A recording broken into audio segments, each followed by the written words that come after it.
কার পরিবর্তন কখন হবে, কার কথাই বদলাবে, কখন বদলাবে কেউ জানে না। জানে কে? ফুজাইল ইবনে ইয়াজ বড় ডাকাত সর্দার ছিলেন। তো গভীর রাতে উনি ডাকাতি করতে গেছেন। তো রাত্রিবেলা যখন গভীর রাতে এক বাড়িতে ডাকাতি করতে ঢুকছে, দরজার সামনে গিয়ে যখন দাঁড়াইছে তখন শুনতেছিল বাড়িওয়ালা ওই সময় আল্লাহর কোরআন পড়তেছে।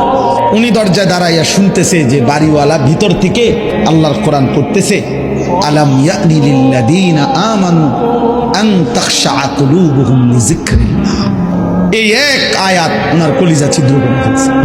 উনি পিছন দিকে ফিরে এসে আর চিৎকার করে দুই হাত তুলে বলছে, আয় রব, আয় মাওলা, সময় হলো, হয়েছে সময়, আমি আর এই নাফরমানির জিন্দেগি করব না, দিলাম ছাইড়া।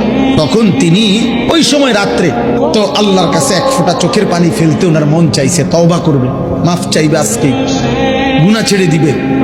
তখন উনি তওবা করে সরাসরি হিজরত করে আল্লাহর ঘর মক্কায় চলে আসছে, আর বাকি হায়াত কাবার পাশেই উনি জীবন কাটাইছে।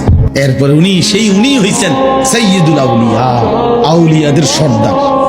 তাইলে বললাম আর কি, যে কোনো কথা, কোনো এক আচরণ, কোনো এক শব্দ অনেক সময় চেঞ্জ করে ফেলে, জীবন তুলপার করে ফেলে, জীবন পরিবর্তন করে ফেলে।